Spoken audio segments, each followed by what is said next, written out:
And welcome back, folks. We are getting to our final topic talk about the internet. Let's talk about social media. So let's start off first by asking the question, what is social media? All right, social media is not just like sites like Facebook and Twitter. All right, it's a bunch of other things, and that's why you might hear it. It's sometimes, very rarely, not too often though, called social networking because it refers to the networking between you and another person. So this is the means of interactions between people in which they share, create, and or exchange information and ideas in a virtual community. The key word here is virtual, all right, because we're not talking like face-to-face interaction, we're talking virtual. So this means typically it's over like the internet is the most common form of how we see this information transmitted. Now we're going to examine social media, obviously.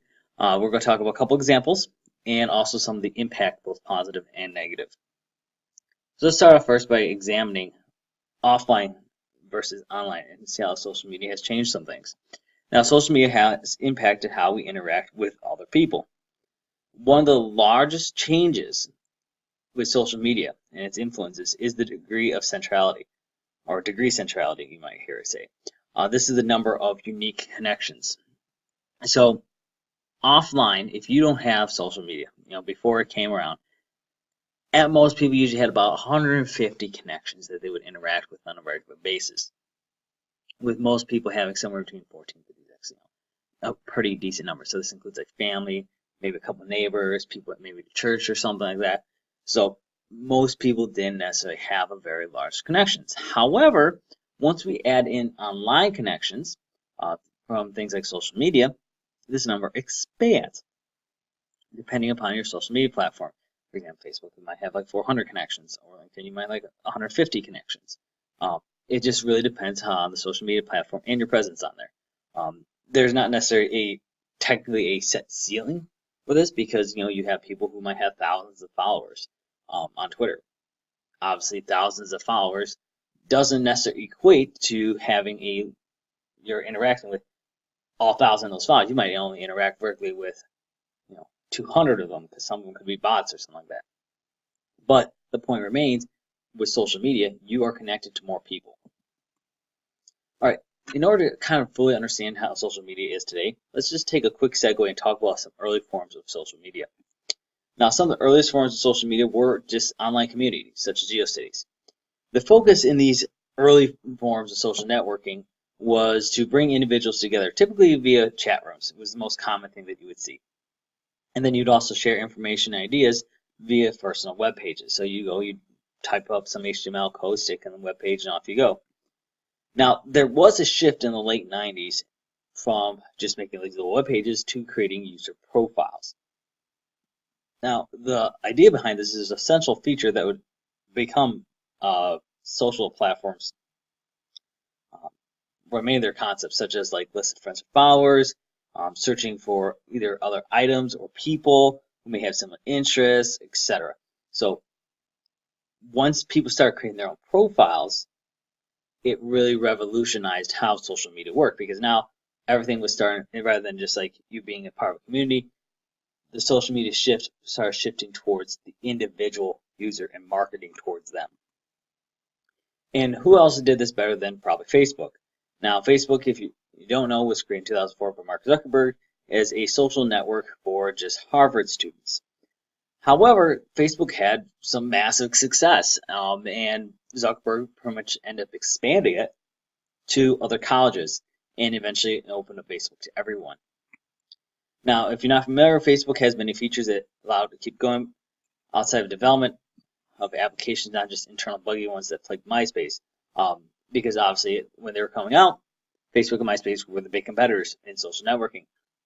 And MySpace had a development platform, but a lot of their apps were developed in-house, or their development platform was really poorly, supported. Facebook's was well documented, well approached, and they had a very narrow, compared to MySpace, very narrow of what you could do within their API, because Facebook also wanted, generate revenue and user interest and stuff like that. Now, the thing with Facebook is because it ended up becoming one of the largest social networks, a lot of the social effects, whether it's social, emotional, psychological, whatever, of social networking have been studied from users that use Facebook. There's a lot of surveys out there, a lot of studies too, of things that have gone on using social media. Facebook is one of the big target audiences because it's such a big pool of people. Now, of course, their popularity has led to prominent media coverage for the company, particularly in recent years, including significant scrutiny over things such as privacy, like your information, who's actually owning it, and also the psychological effects it has on users. No, see, there it is again. There's those social effects of networking coming in because of Facebook. In recent years, the company has also faced intense pressure over the amount of things such as fake news, hate speech, and depictions of violence prevalent on its services. Particularly around the election season, there's a flood of stuff that might be shared or memed, whatever, on the platform service. And whether or not it's true, it doesn't matter. People are just rapidly sharing stuff. And Facebook, part of the reason I get criticized is because they're not doing really anything to kind of take down. So you have a lot of, like, for example, bot accounts sharing and spreading information that may or may not be true, but they're doing it anyways. All right, next up is Twitter, because Twitter is obviously a pretty relevant service today. It's both a social networking site and considered to be a microblogging service because you can write short, quick blogs with it. Some people do. Now, it came out in 2006, and the site rapidly gained popularity and has been coined the SMS of the internet. SMS, of course, standing for short message service. Now, messages are kept at 280 character tweets. Remember, it originally used to be 140, then Twitter doubled it. That the user servers not only can post thoughts with, but can subscribe to and learn from things like celebrities, corporations, joke accounts, whatever. There's a bunch of them out there. All right, let's also talk about Instagram and its sister later, Snapchat. Instagram is, of course, an online photo sharing, video editing, and social networking service. And until 2015, the photos were confined to a square shape, which is a throwback to old Polaroid cameras. Now, obviously, Facebook bought this back in 2012, so Mark Zuckerberg is not losing any sleep over whether or not Facebook is, losing money because he's got Instagram to help keep his pockets lined.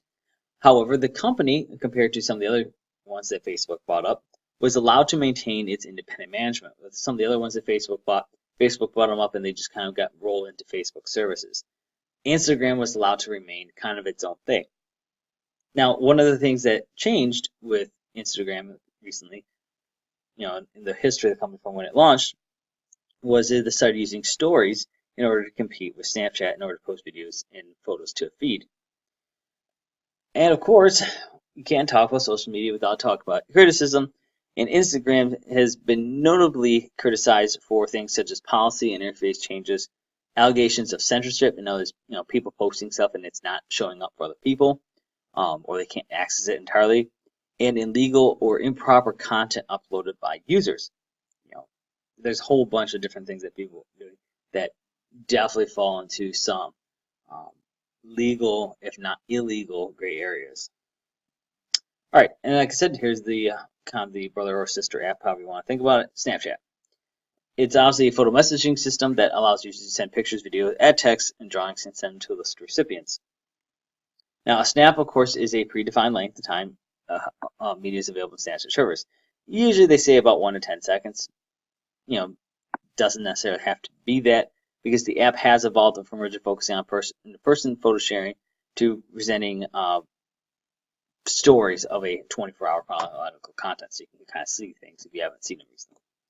Now, this started as a project at Stanford University, and the idea when it first came out was originally balked at because they said, hey, we're going to make a social platform that pretty much, people are going to post something to the social media service, and after 10 seconds, it's gone.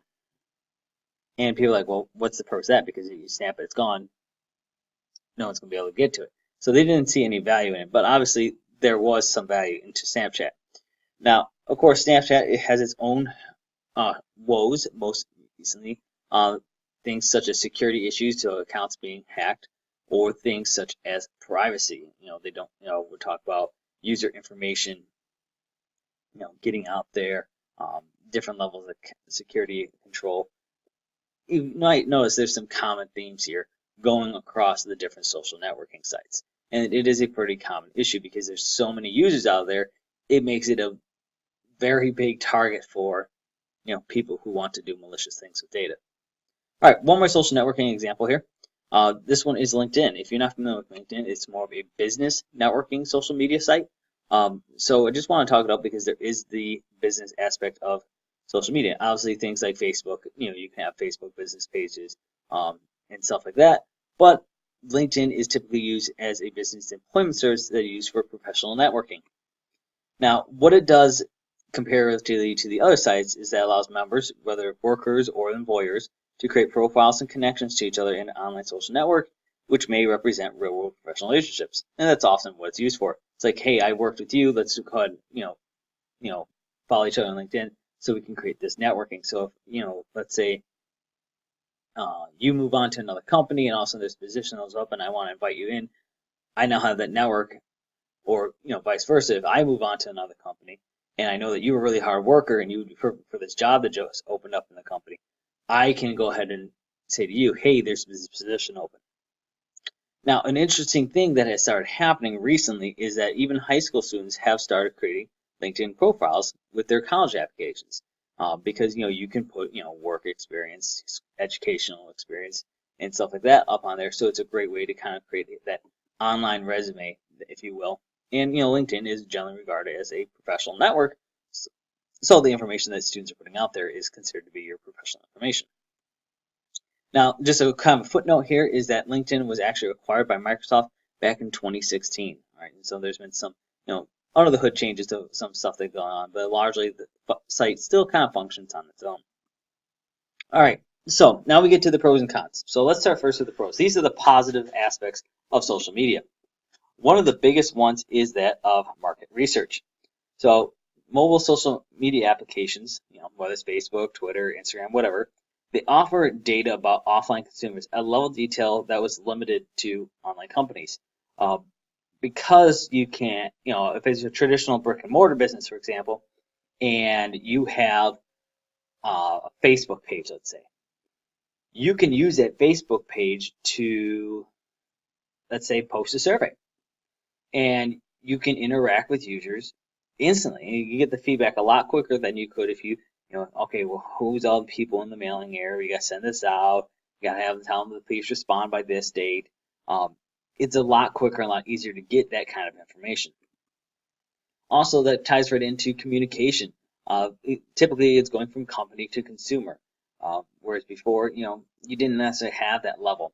This allows the companies to establish a connection to consumers, such as things like user-generated content. Users get a say in things, leaving things like reviews and feedback. Going back to the Facebook page example, they can post information like, hey, let's say you're a restaurant. You can put out there and say, hey, we got this new dish that we're going to premiere this week. We want everyone to come in and try it, and we'll give you like a free dessert, something like that. Okay, user-generated content. Users come in, they try the new meal. They either like it, they don't like it, and they can leave a review right there and say, hey, for anyone else coming in this week, you have to try this new meal because it's amazing. All right, of course, that example they gave was an example of a sale and promotion. All right, free dessert. Who doesn't love dessert? The companies also, though, can do more than just advertise. They can tailor promotions to specific users. So let's say that if it was just a Facebook page, if you're following it, you might get a special coupon code, let's say, or you're going onto their website and you're subscribed to them through some kind of service. You might get a special promotional code to your email that you can then use that week in the store or online if it's an online business. And lastly, relationship development and loyalty programs. Companies create loyalty programs that allow users discounts, perks. For example, a lot of companies now have apps. And those apps, even though they aren't necessarily a direct form of social media, they still allow them to gather a lot of data about their users' habits.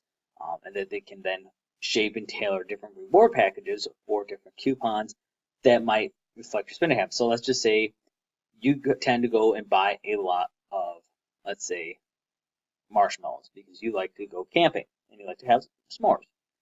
Well, they might tailor a coupon for you that says, hey, because this user likes buying marshmallows a lot of time, why don't we send them a coupon for marshmallows or maybe for candy bars or graham crackers, because that might be something that they're interested in.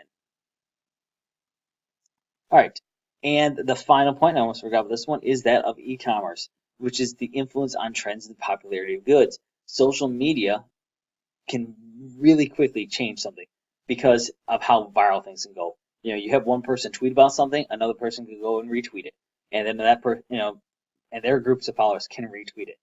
It can just spread so virally, right? So this can be a big pro. Of course, it can also be a negative because someone doesn't like something, it can really go really quickly, but it's a lot faster because it's a digital word of mouth rather than a traditional word of mouth. All right, so let's look at the other side of the coin, the biggest cons or the negatives of social media. So what are those things that people don't like about social media? Obviously, it's not going anywhere, staying around, but these are things that we should be aware of. One of the biggest issues with social media is that of trustworthiness. The information that's within the social network may not have counter information to judge against. All right, this ties really back, especially with things like fake news. All right, it's a big issue that you see like with sites like Facebook, because a lot of times people are friends with people who have similar views, and it can turn into kind of an echo chamber. So it can be, if you're getting your news and your information from a social media platform, you're not necessarily going to know anything different because you're only ever seeing the same kind of content. Whereas if, let's say, you're consuming news from, let's say, something like, I don't know, the Associated Press, which is considered to be an unbiased, centrist news source. All right, so you can go on there and you can get a different kind of opinions. Like you'll get some opinions on the right, some on the left. You'll get some, relatively good, solid opinions of different things. But if you're going to, let's say, something like Reddit, and you start reading through the comments, well, don't go to the comments for facts. All right. In fact, you also have to be careful, like if you're using a site, for example, like Reddit, what's the trustworthiness of the article that's been linked to? All right. You have to think about that. A site like, let's say, Fox News or even CNN. All right, one's right, one's left.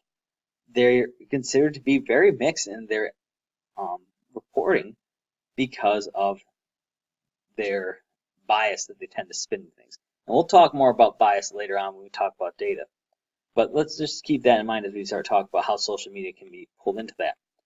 All right, reliability. This is another big point. So let's say a social media site such as Twitter. All right, they have you're a business or you're a celebrity, and you have all these people following you, and you use it. I'm going to use this to talk to my fans or talk to my customers. Well, that works all great except for those who may not have that service. So if you say, I'm going to exclusively use Twitter, it's a great way to communicate unless that person doesn't have Twitter. This kind of, though, goes for anything, like even, let's say, a mailing list. Mailing list is great. It's slower, though, but if you're on a mailing list, what's the issue you can run with that? Well, you may not have a valid address for somebody. Same thing with email, maybe invalid email address. So it's an issue that has to go across multiple things, but it can typically be more pronounced with social media because not everybody may have that specific service that you choose to use. Another big one is ownership of content, and this is one that has caused a lot of back and forth. So typically, when you upload content to social media, you're expecting, well, that's my picture, I'm putting it up there, I should have the right to do with what I want. Well, the issue comes back then that the data, because it's housed on the social media servers, they argue that, well, now it's on our servers, it's ours to do with. We can use it for marketing and stuff like that. Obviously, that's going to cause some friction, and it has caused some friction before. Also, personal information may be leaked out due to security flaws. So when you're putting information into a social media site, when they have you sign up for an account and stuff like that, only give them the bare minimum of what they need. Like, they may want your phone number, but unless you absolutely have to give out your phone number, I would recommend not, because that's just one more piece of information that they can then have about you. All right, privacy. This is the one that you'll hear over and over and over again. Many people will just post numerous details about their lives online. Hey, I'm going to be out on vacation. Great. except now you present yourself as a target because that people know you're not going to be home for so many days. And some of the information is then gathered, without knowledge, or it's used in things like data mining. You could, just harmlessly, let's say you don't post like I'm going to be out of town, but let's say you have location services on, and normally you're posting from, let's say, your hometown, but then all of a sudden you go out of state for, let's say, a week, and now location services are picking up that you're not in Michigan, let's say you're in Ohio. All right, something like that, where people can still pick up on those different things. So you have to remember, keep those things in mind, because privacy is a very big thing. So that's why you always check your security settings, if possible, if you're not comfortable with social media knowing what it can about you. There's also the effects on interpersonal relationships. Now, sometimes what happens is people will try to use social media to fulfill perceived social needs. Whether it's just interacting with other people, whether it's hanging out, whatever. But typically, there's feelings of disappointment with this. The lack of face-to-face communication often contributes to feelings of loneliness, or even worse, because the issue is when you interact over social media, the connections there are not deeply seated. Yes, you might be communicating, but it's not at the same depth and level as if you actually sit your phone down and communicate to the person next to you. Like, even though you might be talking about the exact same thing, if you're like messaging each other, there is some psychological data that says if you talk to the person face to face, you're more likely to have a deeper relationship. And one of our last ones, which we've already kind of mentioned a couple times, is that of fake news. This is due to issues, so things such as clickbait. If you're not familiar with clickbait, it's pretty much catchy titles to try and get your attention, and the article might be kind of total garbage. No facts about it, just an opinion, whatever. You have things like internet trolls, which are doing things just because they can, or there's a more malicious purpose. You have bots, which spam people's feeds with whether it's fake information, whether they have an agenda or anything else. And you have numerous other online influences that may be present to perpetuate fake news. You also have the issue then of these social media platforms trying to present themselves as this is where you should go, but social media is never the place you should get your information. And because of that, they have been criticized now for sharing information that is either false or unverifiable. In other words, it's like someone posts a wild, outrageous claim on Facebook, let's say, and you look at the claim like, oh, this is so crazy, it must be true. But wait, let's just take the 2 seconds to look at that crazy claim, look to see, because a lot of these claims are like it's something very specific. So take the crazy claim, I'm going to poke it into, let's say, Google, and just go look for it, see if it shows up in any news results. A lot of times, these fake news stories don't show up, except for maybe in your fake news feed. So that's the reason why don't get off social media, because a lot of these trolls and bots and everything, they know people tend to exist within these kind of circles. So do yourself a favor, stay off social media for the purpose of news. Go to someplace else a little more reliable and get your news.